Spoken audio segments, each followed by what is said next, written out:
Alright, in this video I'm going to be going over the review sheet for the recursion test. Should go through each problem fairly straightforward and quick, and just explain kind of what you're supposed to do for each one. Just going to kind of just show you what goes through my mind as we're going through these, okay? Alright, so the first one, given the sequence below, give the explicit formula. Very common question that I asked. Okay, so let's look at this first one, our pattern. Looks like that we're adding 6 each time. Okay? So the explicit formula for an arithmetic that explains the pattern would be a sub n equals our first term plus n minus 1 times our difference. All right, our first term is 3, so this is a sub n equals 3 plus, we leave n alone for the explicit formula, and our common difference is 6. There's our answer. For the second one, it looks like we have a geometric equation because we're multiplying by 3 each time. Now, the geometric for, the explicit formula for geometric is a sub n equals my first term times my rate to the n minus 1. Okay, well, my first term is 3, so that's 3 times, well, my rate is that I'm multiplying by 3, and then raised to the n minus 1. And there's our answer.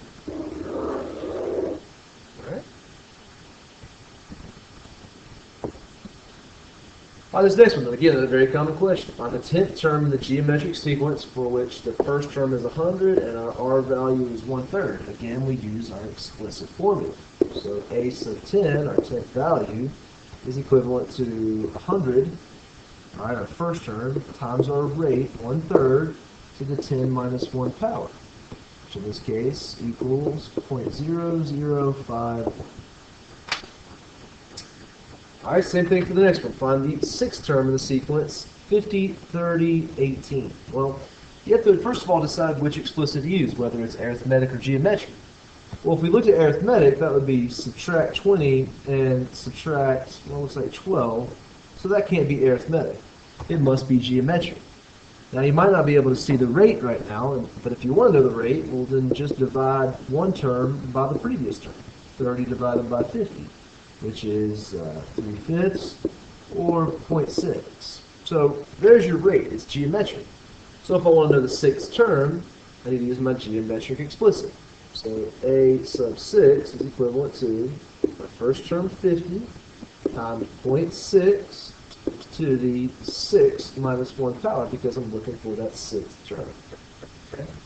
Which in this case I'm getting 3.888.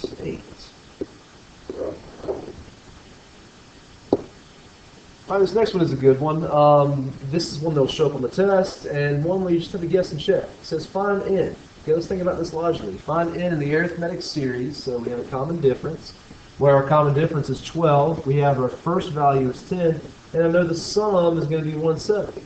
So what I'm basically asking is, how many terms am I going to need to get a sum of 170? Well, there's really no formula to really go through with this. I mean, we can try some formulas, but there's not enough information to use a formula. So let's think about it logically. Our first term is 10, and our next term would be 10 plus 12, because that's our common difference, so our next term is 22. The term after that is 34, the term after that is 46, the term after that is 58, and so on. Okay. So I only need so many numbers to reach a sum of 170, I just want to know how many. 10 plus 22 plus 34 plus 46 plus 58. Well, it actually ends up, those 5 numbers give you a sum of 170. So all I needed was 5 numbers. N is equal to 5. Okay, so no equation there, just logically thinking about what information is given to you and solving the problem through that. Alright, this next one here says, find the sum of the first 5 terms in the geometric series, 1/4 plus 2.5 plus 25, blah, blah, blah, blah. Alright, well, if it's geometric and I want to find the sum, remember it's very simple. All you got to do is your sigma notation. Alright, it's always going to be n equals 1 on bottom, and on the top is the number of terms you find the sum of, which in this case is 5. Okay. Now, as long as you have that, all you have to do is just remember how to do an explicit, like we talked about earlier. What the explicit formula is goes inside the parentheses, which is your first term 1/4 times your rate. Well, your rate in this case ends up being 2.5 divided by a fourth, okay? Which in this case, if you solve that out, ends up being 10. You can see you're multiplying by 10 to go from 2.5 to 25. So it's 1/4 times your rate to the n minus 1 power. Okay, plug that into your calculator. Remember, all you do is go to math, go over to option number 0, and fill out that blank sigma, okay, with the following information. Okay. And the answer I'm getting when I plug that in is 2,777.75. And it's the same thing for the next one here. Find the sum of the first 90 terms in the series. Well, you want to do sigma notation again to represent sum. You want to go from n equals 1 to your 90th term. But now the explicit here, it looks like that it's going to be arithmetic because we're adding 0.4 each time. Okay? So that being the case, we're going to have to write the explicit for arithmetic, which turns out being your first term 35 plus n minus 1 times your rate, or I'm sorry, times your difference, which is 0.4. So plugging that into your sigma notation into the calculator, I am getting 4,752.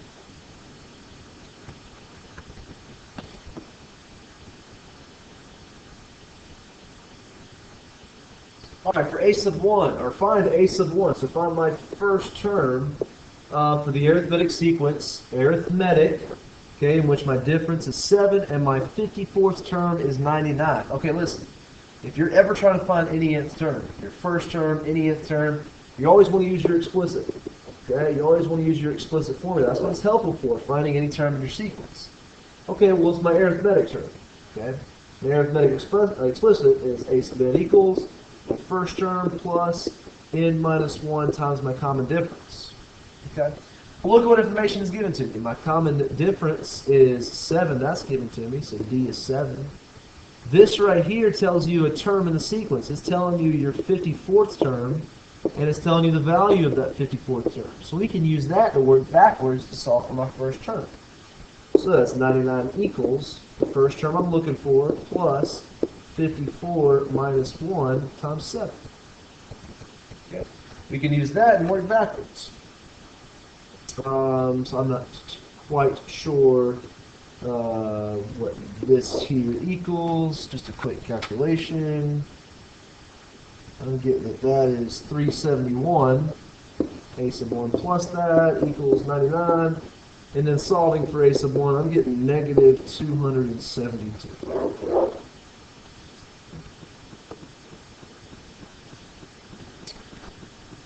All right, this next one, express the sum using sigma notation. We'll have that exact question on your test. Well, if I want the sum, we've just been doing sigma notation. I need to always put n equals 1 on bottom because I'm going from my first term. And then I'm going all the way to my fourth term, which is 16. Okay, so I'm going from first to fourth. Now inside the parentheses, you want to put your explicit formula, which it looks like in this case that we have a common ratio that we're multiplying by 4 each time. So that would be your geometric explicit, which is your first term, times your rate of 4, and then to the n minus 1 power. I'm not asking to evaluate it, I'm just asking for the sigma notation, and that's the answer. It says determine the sum of the series. The sum does not exist. State your reasoning. Look, sum of the series, dot, dot, dot, dot, dot, dot. That means that you're doing an infinite series. Infinite series. The only time that we can take an infinite series is if it's geometric. Okay, so we're going to decide if it's geometric. And if it is, we're going to determine if that rate is between negative 1 and 1. Those are the two criteria that you need to have in order for it to be an infinite series. Okay? Well, this first one right here, is it geometric? Well, yeah, we're multiplying by the same thing each time. My rate is, let's see, it's going to be 4 divided by 20, which is 0.2. So, yeah, it's geometric. All right, is the rate between -1 and 1? Yes, it is. It's 0.2. Okay, so that means that we can find the infinite sum. Okay, remember the formula for that. The sum of the infinite series for a geometric series is a sub 1 divided by 1 minus my rate. So what I'm going to do is my first term 20 divided by 1 minus 0.2, and I'm getting 25. All right, same thing for this next one here. Okay, so 1/20th plus 1/10th plus 1/5. Let's decide if it's what it looks to be geometric. Let's decide what the rate is. 1/10 divided by 1/20. One term divided by the previous term. That ends up being 2. Well, 2 is not between -1 and 1. So this does not exist. We cannot find that infinite geometric sum because the numbers we're getting infinitely bigger. You can't add them all up. The rate is not between -1 and 1. Okay. All right, moving on to these word problems. These word problems are exponential growth and decay problems. I'm just going to go through and set them up. I'll let you do it in the calculator. It's all basically the same stuff. So let's find a bank account balance. The balance starts with 100. That's a sub 1. Has an annual rate of 4%. That's your rate, 0.04. And the money left in the account for 12 years. So your formula for all these problems is y equals a times b to the r, where a is your initial and b is your growth or decay factor. So in this case, my answer would be y equals my initial value 100 times my growth factor, because we are growing in this bank account. So that would be 1 plus 0.04, okay, and then raised to the 12th power, which in this case is 160.10. Same thing for this next one. In 1985, there were 285 cell phones subscribers in the small town of Centerville. The number of subscribers increased by 75%. So that's going to be 1 plus 0.75 to get my growth factor B. In the year 1985. It says how many cell phone subscribers were in Centerville in 1994. Okay, well, so it's still going to be y equals my initial amount, which was 285, times my growth factor, 1.75, and then raised to the difference in years. Well, from 1985 to 1994, that's a difference of 9 years. And I'm getting that answer to be 42,870.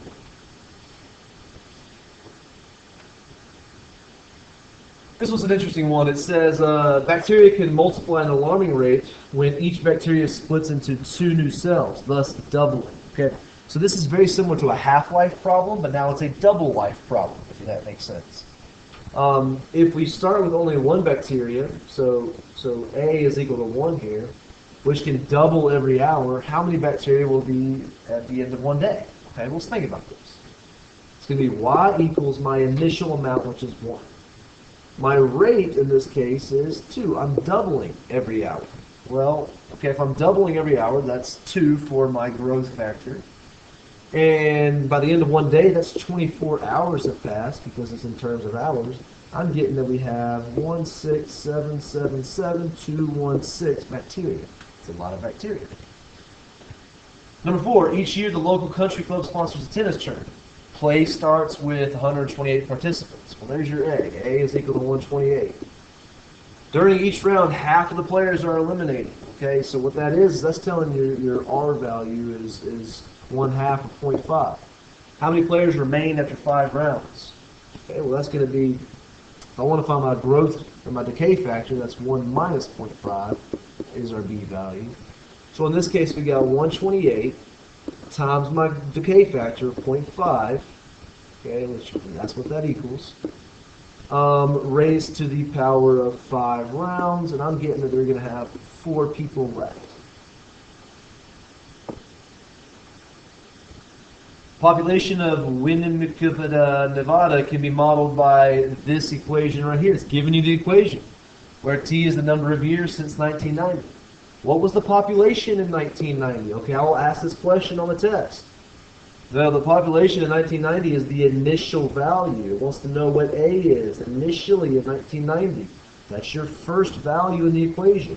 6,191 is that answer. By what percent did the population increase by each year? Well, look at the B value. The B value is 1.04. It's asking by the percent, so it's asking for rate. That's found by doing 1 plus R. So that must mean our rate is equal to 0.04, or if I change that to a percent, 4%. Okay. Number 6 says you have inherited land that was purchased for $30,000 in 1960. There's your A value. The value of the land increased approximately by 5% per year. So that's 30,000, my initial value, times not, so 5%, that is 1 plus, so B is equal to 1 plus 0.05. So this is 1.05 rate. And I want to know the value in 2011. Well, that's a difference of 51 years. That's raised to the 51st power. And I'm getting that it's worth this much money. There you go. Number 7 says, during normal breathing, about 12% of the air in the lungs is replaced after one breath. Write an exponential decay problem, so that means my B value. Remember, with exponential decay, B is going to have to be between, B is going to have to be between 0, let me write this out again. B has to be between 0 and 1. That's what it means to be a decay problem. Okay, for it to be, so that's a decay problem. For it to be a growth problem, remember that your B value is going to be greater than 1. Okay, all right, keep that in mind. This is decay, so it's going to be between 0 and 1.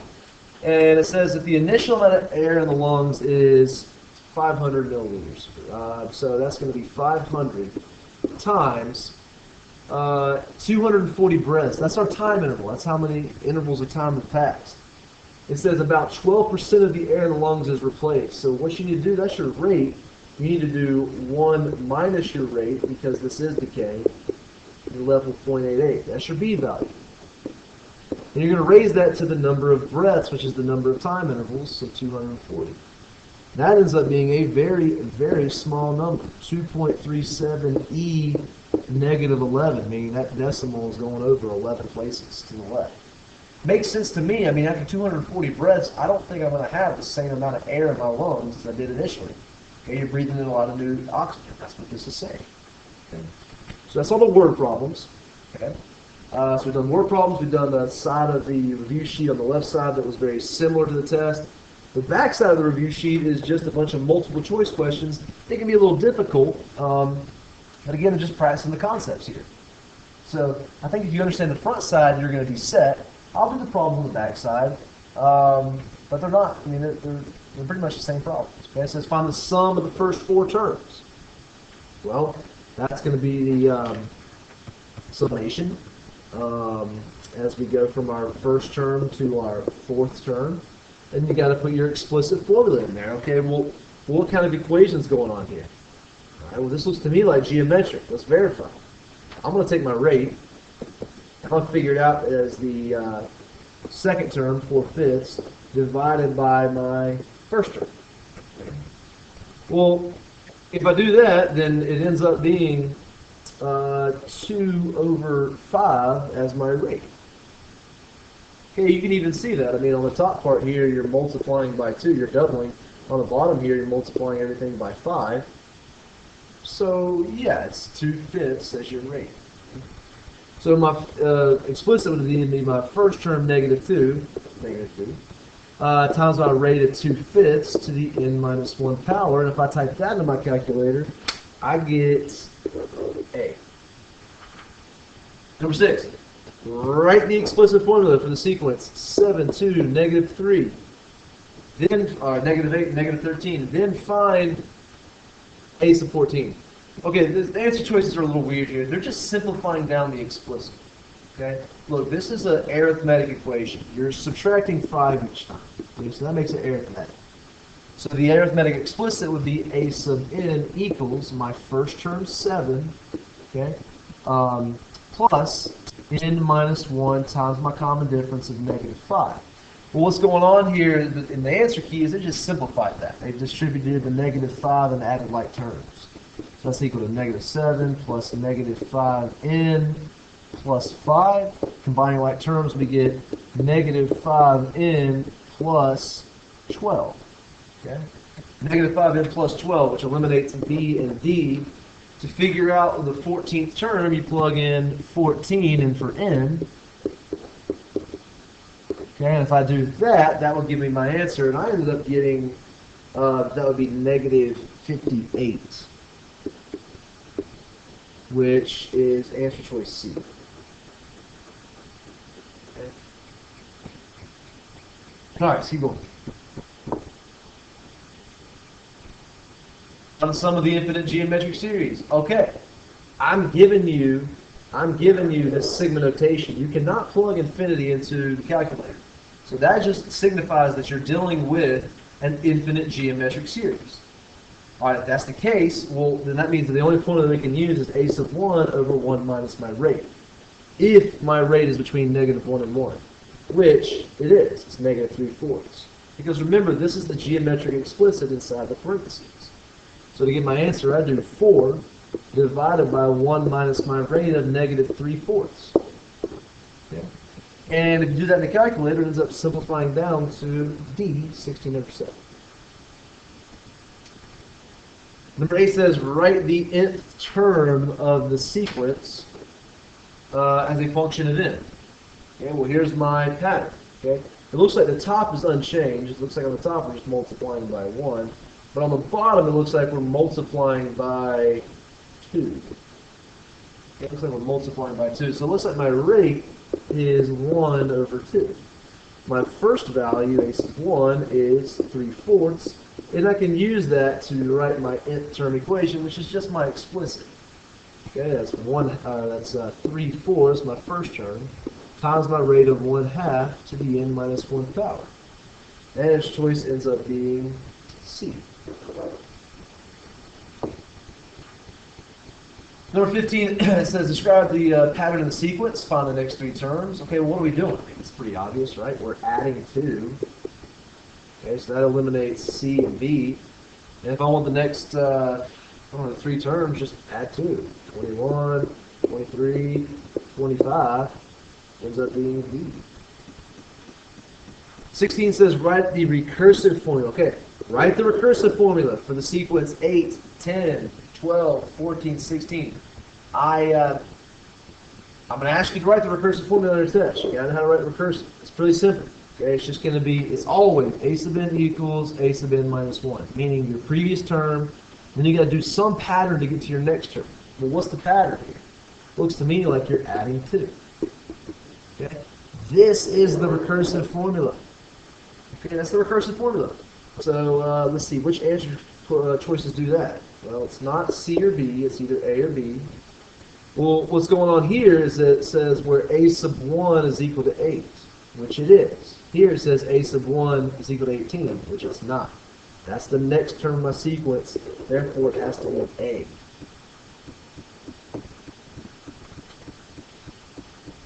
Is the sequence geometric? If so, identify the common ratio. Okay, let's see here. Looks to me we're going 6, 12, 12, 24. Looks like we're doubling each time. We multiply everything by 2. Yeah, it looks like that we do have a common ratio. So yes, it is. So I can eliminate D. The common ratio is 2. That makes this answer choice A. Let's see, number 18 says, write the explicit formula for the sequence. Then find the 5th term of the sequence. Okay, so the explicit formula, it's a good thing we're pressing that because I ask it a lot. Okay? Because the explicit formula for A1 equals 3, R equals negative 3, that's going to be 3, my first term, times my rate of negative 3 to the n minus 1 power. Okay? And so that's going to be one of those choices. And if I want to find my 5th term, that's going to be 3, which is a sub 5. I'm going to do 3 times negative 3 to the 5 minus 1 power, which I'm getting to be answer choice 18A. This equals 240. Look at 19. A rope is swinging in such a way that the length of the arc is decreasing geometrically. So we're doing a geometric equation. All right, if the first arc is 18 feet and the third arc is 8, what is the length of the second? So what it's saying is that the first one is 18. I don't know what the middle one is, and I know the third one is 8. So I need to know what this one is right here. Well, if I want to find the missing term in the middle of two geometric numbers, there's a formula for that. It's called the geometric mean. Okay, what that says to do is the square root of one term times the next term, and that'll tell you the term in between them, which in this case is 12. If it was arithmetic, alright, if that was an arithmetic instead of geometric, if it was arithmetic and it was 18, comma, space, comma, 8, then to find the missing term, you'd find just the average. Okay, which would end up being, what, 13? Okay, so that's just make sure you know the difference between the two. All right, number 20, use summation notation to write the series 49 plus 54 plus 59 for 14 terms. Okay, so we can go ahead and eliminate B and D because they're not to the 14th term. Okay, so it's got to be one of those. Now, since it's 49, 54, 59, so what's going on is that we're adding 5 each time. Okay, so it's arithmetic, which means inside the sigma notation is the arithmetic explicit. All right, which is my first term plus n minus 1 times my difference, which is 5. But if you notice none of the answer choices have that, it's because they have them simplified down. Okay, you got to distribute the 5. So you got 49 plus 5n minus 5, or 5n plus 44, which in this case is answer choice C.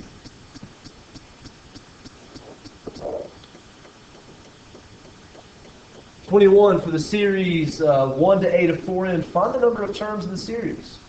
That's easy. The number of terms, you're going from the first term to the 8th term. That's 8 terms. That's just being able to read sigma notation. Same thing for number 22. For the series 1 to 5, find the first and last terms. Well, that's saying plug 1 in for n. Okay, so the first term is equal to 1 plus 4, which is 5. The last term is plugging 5 in for n. The last is equal to 5 plus 4, which is 9. That answer choice is C. All right, if I want to know 23, it says evaluate the series. N equals 3 to 8 of 5n. Dude, type that into the calculator. All right, what it's doing in there is it's doing 5 times 3 plus 5 times 4 plus 5 times 5 plus 5 times 6 plus 5 times 7 plus 5 times 8. It's doing it all the way from the first term 3 to the last term 8. That's what the calculator is doing for you. Plugging all those values in. Don't do that by hand. Type it into the calculator. I'm ended up getting 165B. 24 and 25, I don't want you to worry about, but in case you're curious, with infinite geometric series, those things can either diverge or converge. If you have a sum, if you can find a sum, it's going to converge, meaning it's going to approach a value. It's just going to approach the sum. Okay. If it diverges, that means you can't find the infinite geometric sum, and it goes on to infinity. Again, I don't test on these two words, but you know, might be helpful to know or something. Okay. Let's see here. In this case, our rate is this going. Looks like we're multiplying by. Looks like we're multiplying by 1/2, which means our rate is between -1 and 1, which means we do have a sum. So in this case, it does not diverge. It does converge, and since it converges, it does have a sum. It's C. Which is the reverse here. If you look at 25, we're multiplying by 3. It is not between -1 and 1. Okay, if that's the case, then it diverges and it does not have a sum. But again, it's not important to know that. It's just It's just notation and vocab that goes with infinite geometric series. Okay. All right, 26. It says, find the missing terms in the arithmetic sequence. Okay, again, if I'm finding a missing term, it's average. You average the terms, and it tells you the middle term. So I can do 18 plus 42 and divide by 2. And when I do that, that gives me the middle number, 30. Okay? If I want to know the terms in between, like 18 and 30, you just find the average of those as well. So 18 plus 30 divided by 2 is 24. And lastly, 30 plus 42 divided by 2, I'm getting 36. So that must mean that my answer here is answer choice B.